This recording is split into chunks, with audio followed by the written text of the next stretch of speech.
In the dark archives of naval history, the Yamato and the Musashi are legends. They were the visible gods of the Imperial Japanese Navy. But there was a third sister, a shadow, a ship born in secrecy, converted in desperation, and destroyed by a single stroke of luck. Her name was Shinano, and for decades she held the title of the largest aircraft carrier ever built, a floating fortress that was meant to save an empire, but instead became its most expensive coffin. The story begins in 1940 at the Yokosuka Naval Arsenal. Deep inside a massive dry dock, hidden behind high walls of sisal mats and guarded by the Kempeitai, military police, the keel of hull number 110 was laid. Originally, she was to be the third battleship of the Yamato-class. She was designed to carry the same monstrous 18-inch guns, the same impenetrable armor, and the same terrifying power as her sisters. But then, June 1942 happened. The Battle of Midway. In a single catastrophic afternoon, Japan lost 4 of its best aircraft carriers, Akagi, Kaga, Soryu, Hiryu. The strategic balance of the Pacific shifted instantly. The age of the battleship was over. The age of air power had begun. The Japanese High Command panicked. They didn't need another battleship, they needed flight decks. Work on Hull 110 was halted. The engineers were given an impossible task. Take this half-built battleship hull, heavily armored, slow, and designed for gunnery, and turn it into a super carrier. The conversion was a nightmare of engineering. They stripped away the plans for the gun turrets. They installed a massive hangar deck. On top of the heavy battleship armor, they poured concrete and steel to create a flight deck that was supposed to be bomb-proof. The result was a chimera, a mutant hybrid of a battleship's body and a carrier's brain. At 69,000 tons, she was a beast. She was designed not just to launch planes, but to be a heavily armored support base for other carriers, a floating repair station that could shrug off torpedo hits like mosquito bites. But time was running out. By late 1944, the American perimeter was closing in on Japan. B-29 bombers were beginning to threaten the home islands. The huge dry dock in Tokyo Bay, where the Shinano sat, was within range of American air raids. The Navy brass made a fateful decision. The ship had to be moved to the safer waters of Kure, in the inland sea, to be finished. She wasn't ready. The Shinano was a shell. While she looked complete from the outside, inside she was a death trap. Thousands of watertight doors had not yet been installed. The holes were just gaping voids in the bulkheads. Pumps were missing. The fire main system was untested. The crew was a ragtag collection of experienced officers and terrified conscripts who had never been to sea. They barely knew their way around the labyrinthine corridors of the giant ship. Captain Toshio Abe was given command. He was a strict, grim man who knew the risks. He requested a delay. He argued that sailing an unfinished ship, with a green crew and faulty, watertight integrity, was suicide. The High Command refused. The Emperor expects the ship to be safe, they told him. The date was set. On the evening of November 28, 1944, under the cover of a moonlit night, the Shinano prepared to slip out of Tokyo Bay. She carried no aircraft. Her hangar was empty. Instead, she carried terrifying cargo. Oka suicide flying bombs, intended for the defense of the Philippines. She was escorted by 3 destroyers, Isokaze, Yukikaze, and Hamakaze.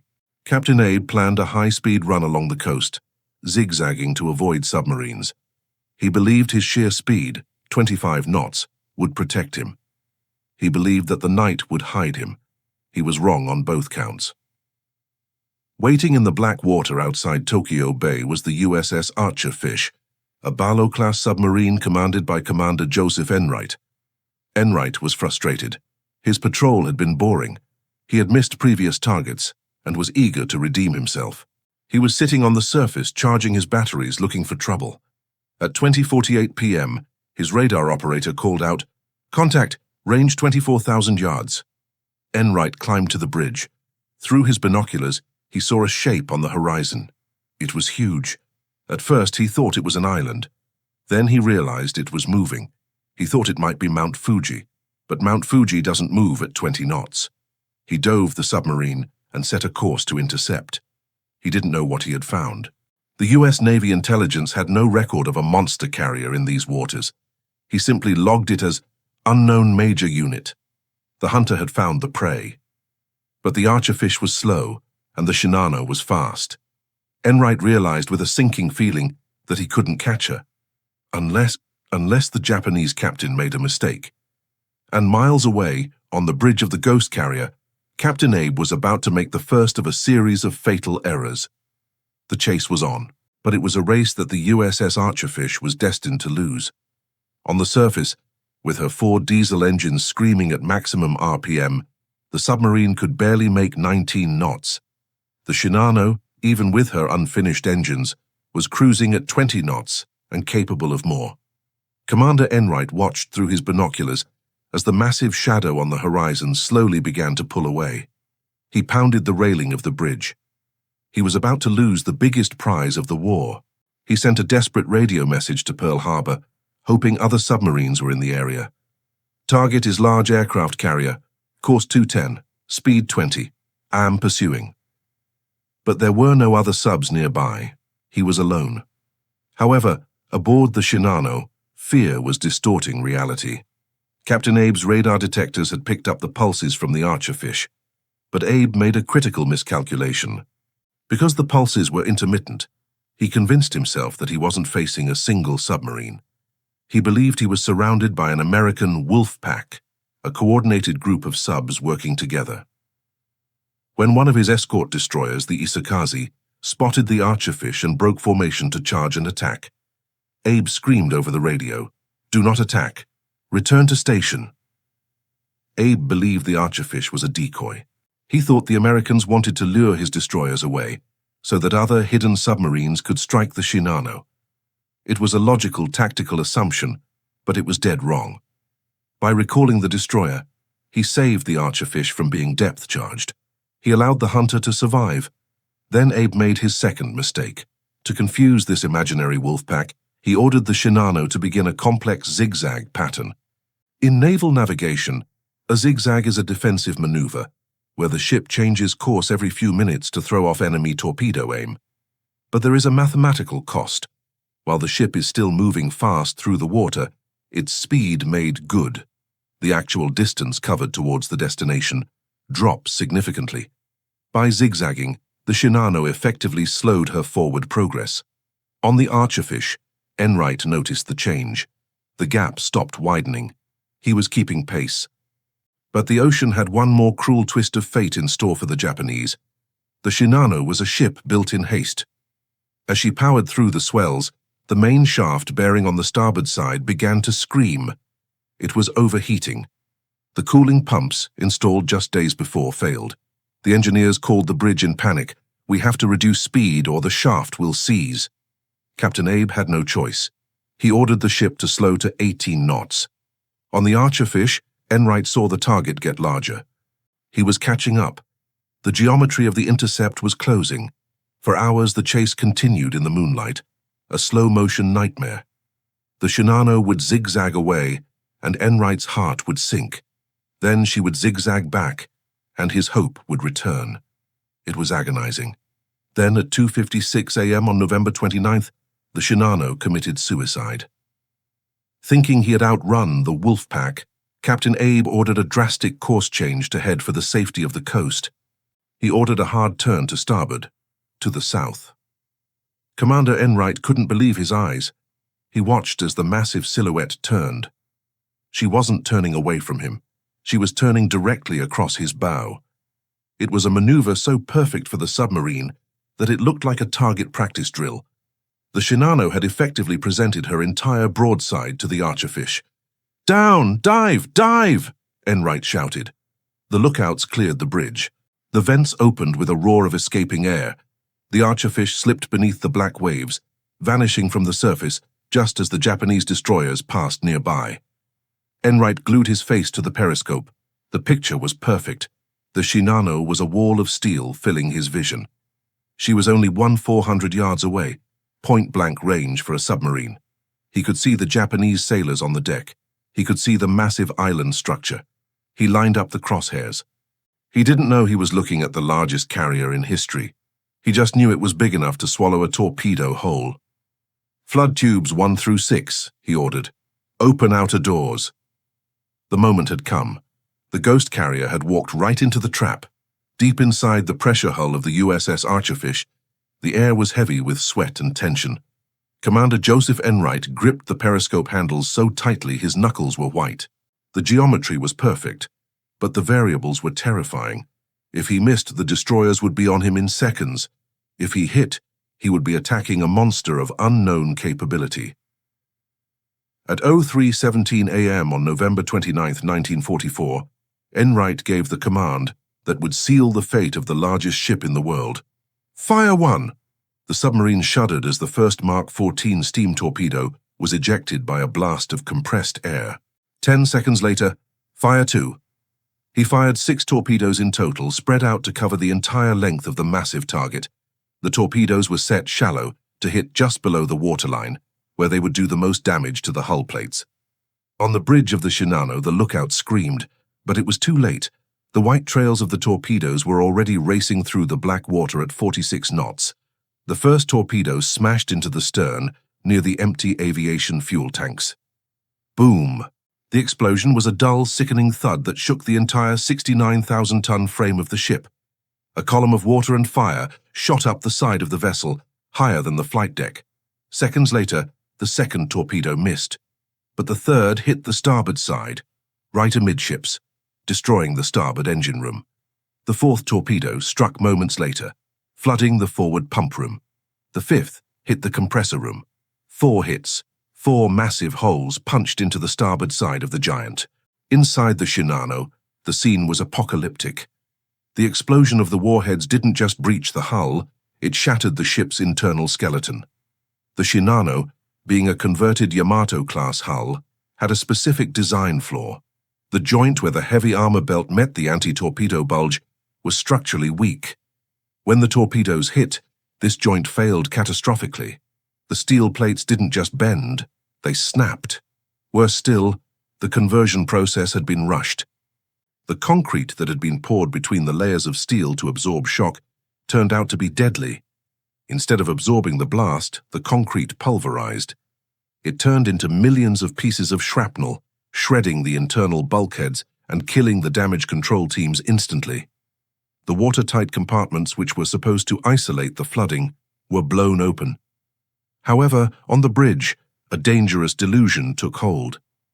Captain Abe felt the shudders. He saw the reports of flooding. But he remembered the Musashi. The Musashi, a sister ship of the Shinano, had taken 19 torpedoes and 17 bombs before sinking. It had taken hours of punishment from hundreds of aircraft to bring her down. Abe looked at his ship, the unsinkable carrier, and calculated that 4 torpedoes from a single submarine were a nuisance, not a death sentence. He believed the heavy armor belt had absorbed the worst of it. He was convinced that the list, the tilt of the ship, could be corrected by counter-flooding the port side. And so, Captain Abe gave the order that turned a serious emergency into a fatal disaster. "Maintain maximum speed, 18 knots. We must outrun the submarine." It was a decision born of arrogance and fear. By keeping the ship moving at 18 knots, Abe was effectively driving the Shinano into the ocean. The pressure of the water rushing past the hull acted like a hydraulic ram. The water wasn't just flowing into the holes, it was being forced in with incredible violence. The rush of water tore at the jagged steel edges of the torpedo holes, peeling the hull plating back like the lid of a sardine can. The internal bulkheads, which were unfinished and poorly welded due to the wartime shortage of skilled labor, began to collapse under the pressure. Down in the bowels of the ship, the terrifying reality was becoming clear to the engineers. They weren't fighting a leak. They were fighting the Pacific Ocean. The water was rising faster than they could report, and because the ship was unfinished, there were no watertight doors in many corridors. The water simply surged from one compartment to the next, unimpeded. There were gaping holes in the walls where cables were supposed to go, but hadn't been installed yet. The water poured through these holes, flooding dry compartments. The air vents, which lacked sealable covers, became geysers, spewing seawater into the crew quarters. Within minutes, the Shinano was listing 9 degrees to starboard. The horizon began to tilt. Back on the Archerfish, Commander Enright watched the 4 hits through the periscope. He heard the breaking up noises, the groaning of twisting steel through the sonar. He knew he had hurt the monster, but then to his shock, he saw the target continue moving. The giant shadow didn't stop. It kept steaming south, disappearing into the darkness at high speed. Enright was crushed. "We didn't get her," he muttered. He thought he had only damaged the ship. He didn't know that he was watching a dead man walking. The Shinano was fleeing, yes, but she was carrying thousands of tons of water with her, a cancerous weight that was growing with every mile she traveled. Aboard the carrier, the false sense of security began to crack. The list increased to 13 degrees. Furniture began to slide across the rooms. Men had to walk with 1 foot on the deck and 1 on the wall. The counter-flooding measures, pumping water into the undamaged side to balance the ship, failed because the pumps were not fully operational. The unsinkable fortress was slowly, inexorably beginning to lie down to die, and the crew, mostly untrained teenagers who didn't even know how to find the lifeboats, began to realize that the Emperor's greatest ship was actually a hollow steel trap. By 05:00 a.m., the interior of the Shinano had descended into a surreal nightmare. What was happening inside the ship was not just a flooding, it was a cascading failure of every system designed to keep her alive. The list had reached 15 degrees. Walking in a straight line was now impossible. The crew, thousands of men, were literally climbing the walls of the corridors just to move from one section to another. The true horror of the Shinano's unfinished state was now fully exposed. In a finished warship, damage control is a science. You isolate the flooded area, you pump out the water, and you shore up the bulkheads, but on the Shinano, damage control was a farce.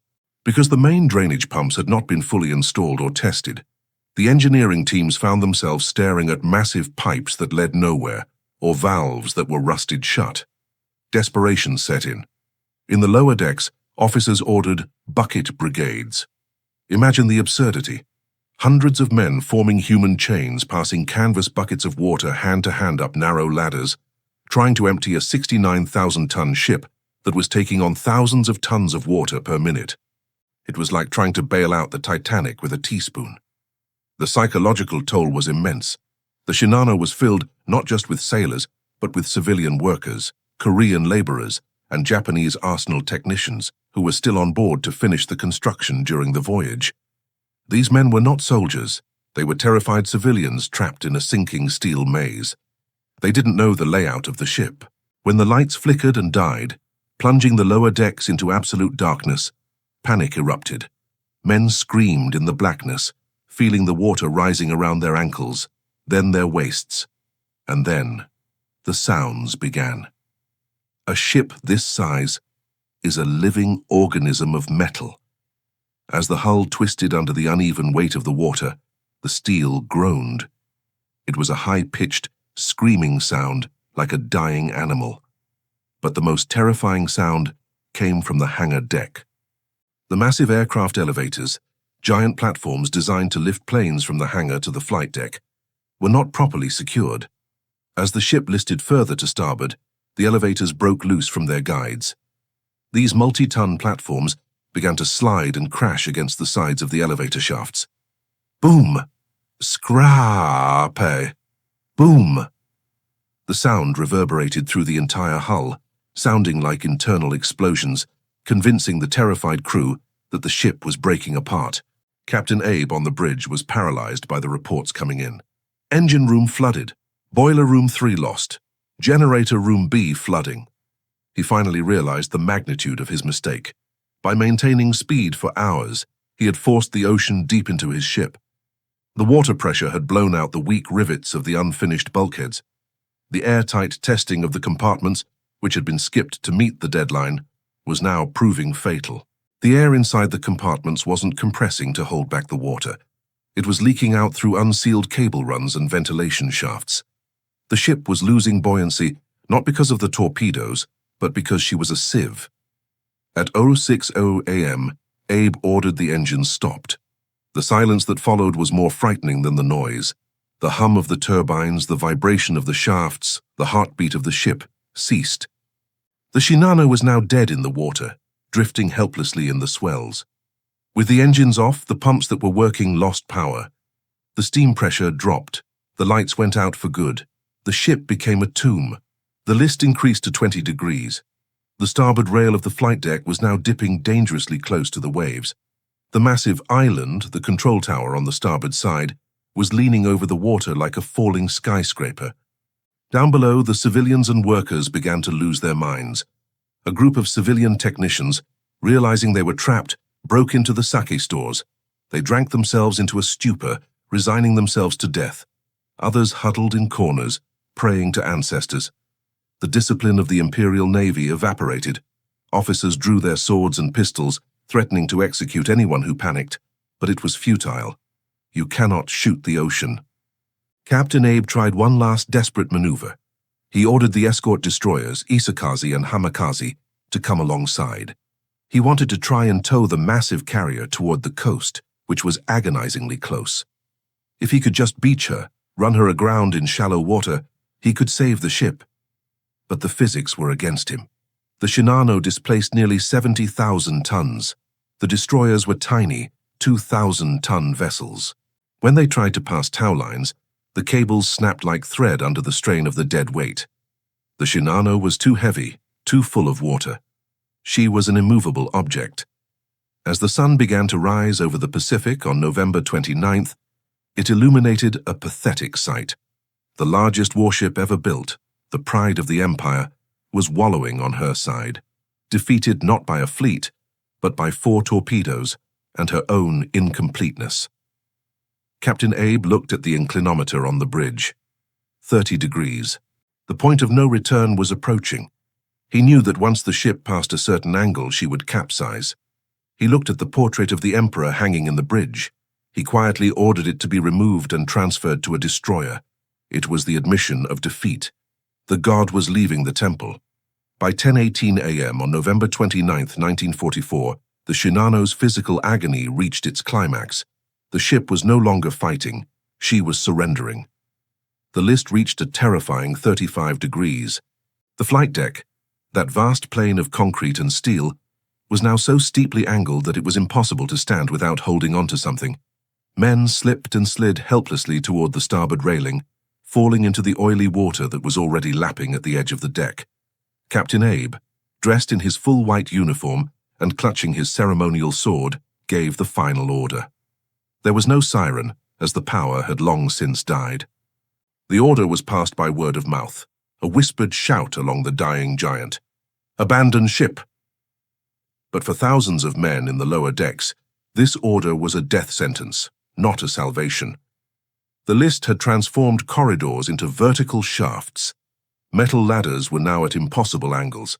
The heavy, watertight doors, jammed by the twisting of the hull, became traps.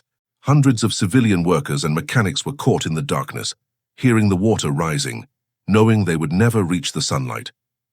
At 10:55 a.m., physics took total control. The center of gravity shifted irreversibly. The Shinano began to capsize. It wasn't a violent movement at first. It was a slow, almost lazy roll, like a sleeping whale turning belly up. The horizon rotated 90 degrees. For the men who had managed to jump into the water and swim away, the sight was one of terrifying grandeur. The bottom of the ship emerged. A mountain of rusty red steel, the color of the anti-fouling primer, rose from the depths, blocking out the sun. The hull was so vast it looked like an artificial island rising from the sea. The 4 giant propellers, now useless and still against the sky, looked like frozen windmills. But then, the horror began. When a 69,000-ton ship sinks, it does not go away quietly. It displaces a monumental amount of water, creating a void that the ocean rushes to fill. This creates a suction vortex. At 10:57 a.m., the Shinano turned completely upside down, turtled. For a few agonizing minutes, she floated this way with the air trapped inside the hull, keeping her on the surface. Survivors could hear muffled explosions inside, boilers bursting, bulkheads collapsing, heavy machinery falling through the inverted decks, crushing everything in its path. And then, the stern plunged. The ship began to slide into the abyss, bow up. The suction was instantaneous and violent. The vortex acted like a giant drain.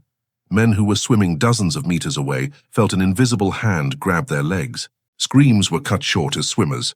Debris, rafts, and oil were sucked down into a frothing whirlpool. Captain Abe did not try to escape. He chose to tie himself to the binnacle on the bridge. As the water invaded the tower, he remained at his post, fulfilling the ancient code of Bushido. He went down with his imperfect creation. One survivor described the final sound not as a bang, but as a long and terrible sigh, the sound of thousands of tons of air being forced out of the hull as the water rushed in. At 11 Hallyu a.m., the surface of the Pacific Ocean closed once again. Where moments before the largest mobile structure ever built by humanity had stood, there now remained only a bubbling, oil-slick, wooden debris and the heads of a few survivors bobbing in the sudden silence. The Shinano was gone. She lived for only 10 days after her commissioning. She never launched a plane in combat. She never fired her guns in anger. She was born in secret and died in shame, brought down by 4 torpedoes that she should have easily withstood, were it not for human arrogance and the haste of war. In the cold waters, the survivors waited. The destroyers Hamikaze, Isokaze, and Yukikaze approached cautiously to begin the rescue, navigating through a sea that was now a toxic graveyard of fuel, oil, and bodies. As the ripples from the massive vortex finally settled, a new kind of silence descended over the Philippine Sea, the silence of a cover-up. The sinking of the Shinano was not just a military disaster. It was a state secret that threatened to shatter the already fragile morale of the Japanese Empire. Of the approximately 2,400 men on board, only 1,080 were pulled from the oil-slicked waters by the escorting destroyers. Over 1,300 souls had been swallowed by the ghost carrier. But for the survivors, the nightmare was far from over. As they stood shivering on the decks of the Yukikaze and her sisters, they weren't met with sympathy. They were met with threats. The Imperial Japanese Navy was obsessed with secrecy. The Shinano had been built in such total isolation that even most high-ranking Japanese officers didn't know she existed. Now that she was gone, the Navy wanted to erase her from history entirely.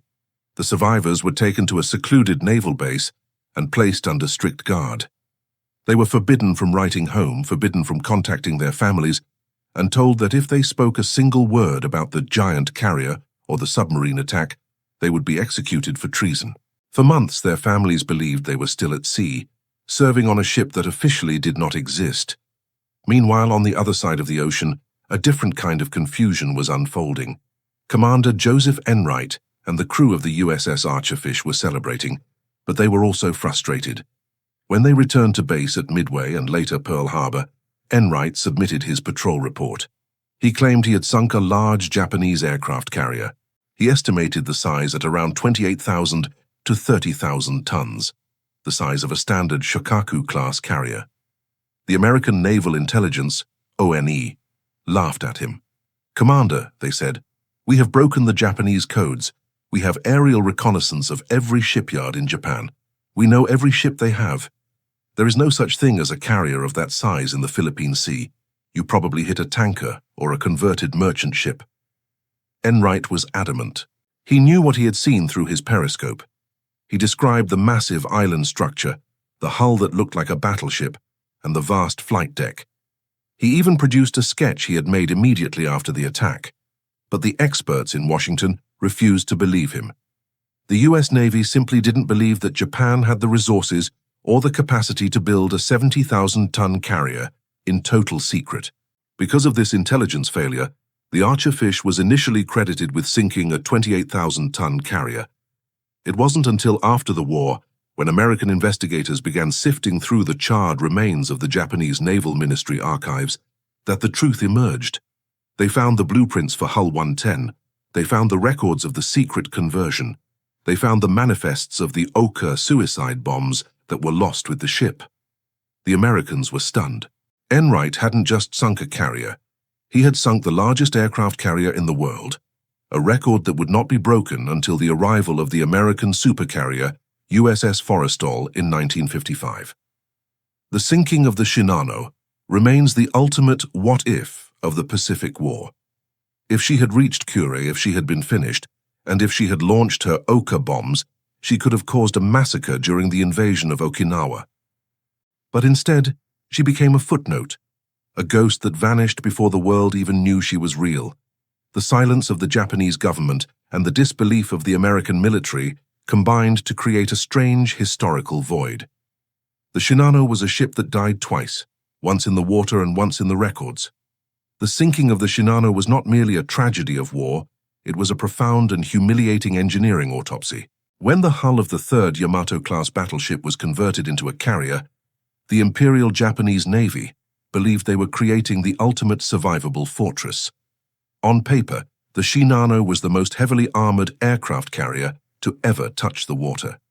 She should have been able to shrug off 4 torpedo hits as if they were minor scratches.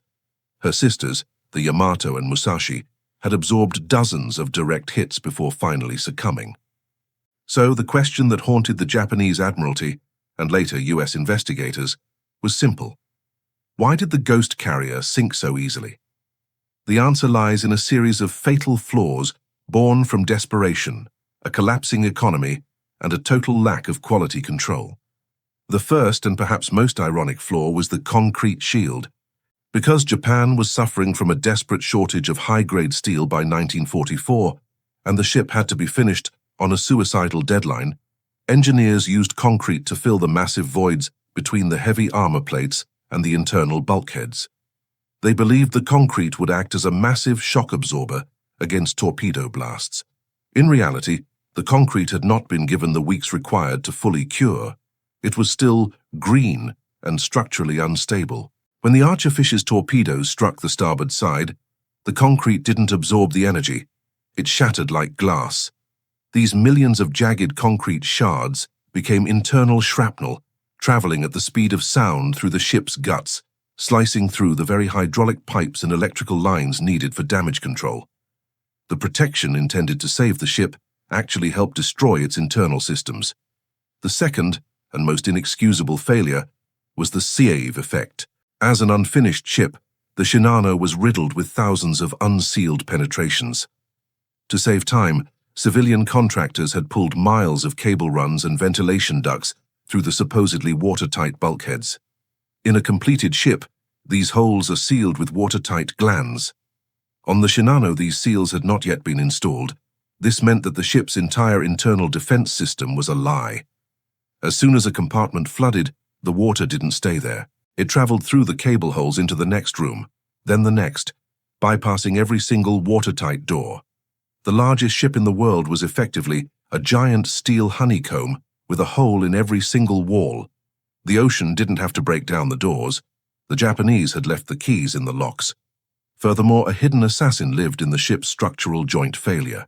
The Shinano inherited a specific design flaw from the Yamato-class that was never fully corrected. The joint between the upper main armor belt and the lower anti-torpedo bulge was a structural weak point. The torpedoes from the Archerfish hit exactly at this horizontal seam. Instead of the armor reflecting the blast, the seam unzipped for nearly 50 meters. The massive steel plates weighing hundreds of tons were pushed inward by the force of the sea, creating a gap so large that no amount of shoring or wooden plugs could ever hope to stop the deluge. Finally, there was the human element of arrogance.